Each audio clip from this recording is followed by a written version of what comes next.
وہ غلام ابن غلام تھے، مگر اسلام نے انہیں دنیا پر حکومت کرنے والوں کا سردار بنا دیا۔ غلامی سے سرداری تک کا سفر کرنے والا شخص کون تھا؟ جو کہ غلام تھا، غلام کا بیٹا تھا، لیکن بڑے بڑے سردار اس کے ہاتھ چومتے تھے۔ وہ کوئی اور نہیں بلکہ عاشق زلف رسول صلی اللہ علیہ وآلہ وسلم سیدنا حضرت بلال حبشی رضی تعالیٰ عنہ تھے۔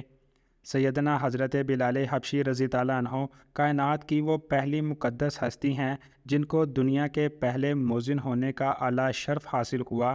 اللہ کے رسول کریم صلی اللہ علیہ وآلہ وسلم نے خود ارشاد فرمایا، بلال کس قدر اچھا آدمی ہے، وہ تمام مؤذنوں کا سردار ہے۔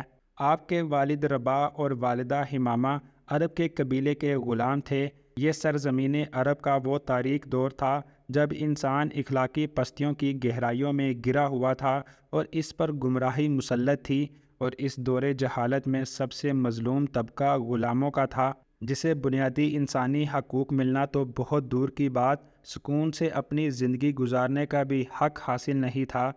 سیدنا حضرت بلال حبشی رضی تعالیٰ عنہ امیہ بن خلف کے غلام تھے۔ وہ اپنے آقا کی بکریاں چرانے پہاڑوں پر جایا کرتے تھے، اور ایک دن آپ کا گزر غار حرا کی طرف سے ہوا، جہاں رسول کریم صلی اللہ علیہ وآلہ وسلم اپنے یار غار سیدنا حضرت ابوبکر صدیق رضی تعالیٰ عنہ کے ساتھ تشریف فرما تھے۔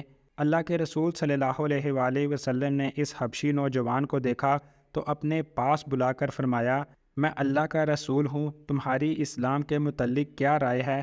سیدنا بلال حبشی رضی تعالیٰ عنہ تو نبی کریم صلی اللہ علیہ وآلہ وسلم کی ذات اقدس سے پہلے ہی متاثر ہو چکے تھے۔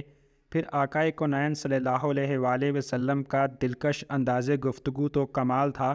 حضرت بلال حبشی رضی تعالیٰ عنہ نے کہا کہ میں آپ کے دین کو اچھا پاتا ہوں۔ یہ کہہ کر حضرت بلال تو واپس لوٹ گئے، مگر ان کا دل وہیں نبی کریم صلی اللہ علیہ وآلہ وسلم کی طرف رہ گیا۔ دوسرے روز بھی بکریاں لے کر وہیں پہنچے تو نبی کریم صلی اللہ علیہ وآلہ وسلم کی سادہ سی باتیں سنی تو دل کو اور بھی بے قراری نے آ لیا۔ جو سچائی آپ کے قلب پر اسلام کی صورت میں پہلے ہی ودیت کر دی تھی، وہ دین اسلام کی صورت میں سامنے آ گئی، اور آپ نے اسلام کی پکار پر لبیک کہتے ہوئے کلمہ شہادت پڑھا اور نبی کریم صلی اللہ علیہ وآلہ وسلم کی غلامی کی سند حاصل فرمائی، اور آپ صلی اللہ علیہ وآلہ وسلم کے مرید ہو کر اسلام کی دولت سے مالا مال ہو گئے۔ اس وقت حضرت بلال رضی تعالیٰ عنہ کی عمر مبارک 28 برس تھی۔ آپ ان پہلے 7 خوش نصیبوں میں سے ہیں جن کے لیے اسلام نے اپنے دروازے کھولے۔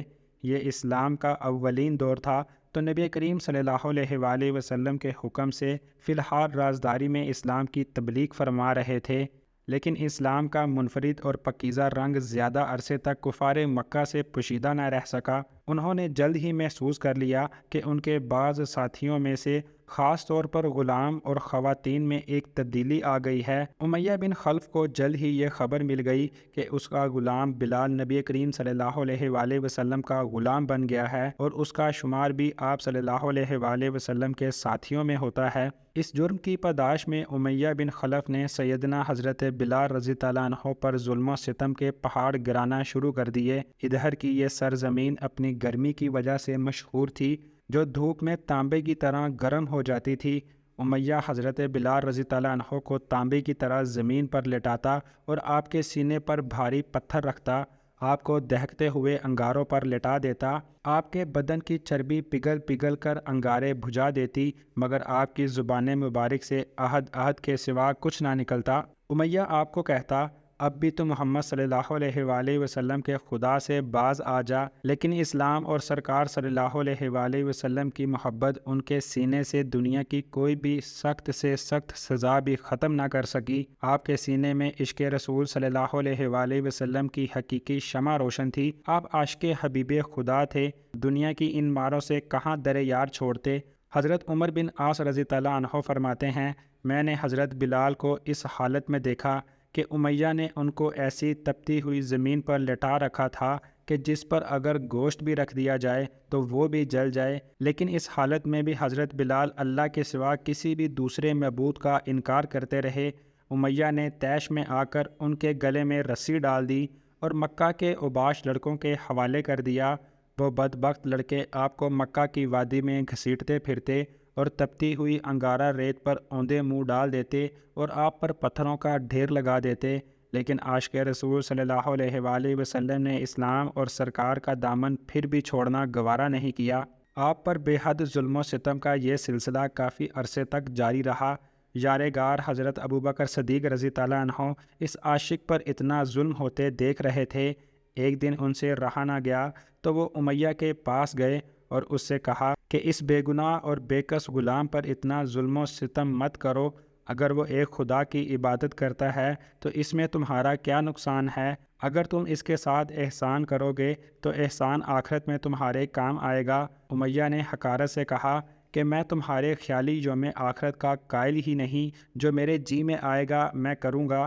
سیدنا حضرت ابوبکر صدیق رضی اللہ عنہ نے اسے پھر تحمل سے سمجھایا کہ تم طاقتور ہو اور اس مجبور غلام پر ظلم کرنا تمہارے شایان شان نہیں، تم عربوں کی قومی روایت پر دھبا مت لگاؤ۔ تو امیہ نے کہا کہ تم اس کالے غلام کے اگر اتنے ہی ہمدرد ہو تو اسے خرید کیوں نہیں لیتے؟ سیدنا اکبر رضی اللہ عنہ راضی ہو گئے اور آپ کو خرید کر آزاد کروا دیا۔ سرکار دو عالم صلی اللہ علیہ وآلہ وسلم کو سیدنا حضرت بلال رضی اللہ عنہ کے آزاد ہونے کی خبر ملی تو آپ صلی اللہ علیہ وآلہ وسلم بہت خوش ہوئے اور حضرت ابوبکر صدیق رضی اللہ عنہ سے فرمایا کہ مجھے بھی اس میں شریک کر لو۔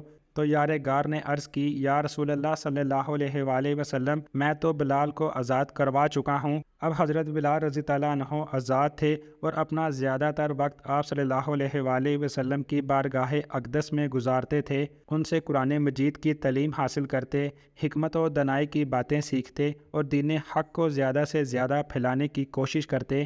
جب ہجرت کا حکم آیا تو حضرت بلال حبشی رضی اللہ عنہ نے بھی مکہ سے مدینہ کی طرف ہجرت کی۔ رسول کریم صلی اللہ علیہ وآلہ وسلم نے مہاجرین و انصار کو بھائی بھائی بنا دیا تو حضرت سیدنا بلال رضی اللہ عنہ کو حضرت ابو ربیحہ رضی اللہ عنہ کا بھائی بنا دیا گیا، جن سے آپ بہت محبت کرتے تھے۔ پھر جب مدینہ منورہ میں اسلامی حکومت کی داغ بیل ڈالی گئی تو ایک سال بعد یہ سوال اٹھا کہ لوگوں کو نماز کے لیے بلانے کے لیے کون سا انداز اپنایا جائے۔ لوگوں نے مشورہ دیا کہ ہر نماز کے بعد پرچم بلند کر دیا جائے، کچھ نے کہا ناقوس بجایا جائے، کچھ لوگوں کی تجویز تھی کہ نماز سے پہلے آگ جلائی جائے جسے لوگ دیکھ کر نماز کی طرف آ جائیں، اور کچھ لوگوں نے یہ بھی کہا کہ ایک آدمی لوگوں کے گھروں میں جا کر ان کو نماز کے لیے بلایا کرے، اس طرح لوگ نماز کے لیے آ جائیں گے۔ لیکن نبی کریم صلی اللہ علیہ وآلہ وسلم نے ان سب طریقوں کو ناپسند فرمایا۔ ابھی یہ بحث جاری ہی تھی کہ حضرت عبداللہ بن زید رضی اللہ عنہ نبی کریم صلی اللہ علیہ وآلہ وسلم کی خدمت اقدس میں حاضر ہوئے اور عرض کیا کہ مجھے خواب میں ایک شخص نے اذان کے الفاظ سکھائے ہیں۔ یہ کہہ کر انہوں نے وہ کلمات دہرائے۔ نبی کریم صلی اللہ علیہ وآلہ وسلم نے وحی الہی کے ذریعے ان کلمات کو پسند فرمایا۔ سیدنا حضرت عمر فاروق رضی اللہ عنہ نے بھی اسی قسم کا خواب دیکھا تھا تو نبی کریم صلی اللہ علیہ وآلہ وسلم نے حضرت بلال رضی اللہ عنہ کو حکم فرمایا کہ بلال اذان دو۔ پھر آپ صلی اللہ علیہ وآلہ وسلم نے ان کو اذان کے کلمات سکھائے اور ان کو ہدایت فرمائی کہ دونوں کانوں میں انگلی دے کر اذان دو تاکہ تمہاری آواز بلند ہو اور دور تک پہنچے۔ چنانچہ مدینہ کی فضاؤں میں نغمہ توحید بلند ہوا اور سیدنا حضرت بلال حبشی رضی اللہ عنہ کو دنیا اسلام کے پہلے مؤذن ہونے کا عظیم اعزاز ملا۔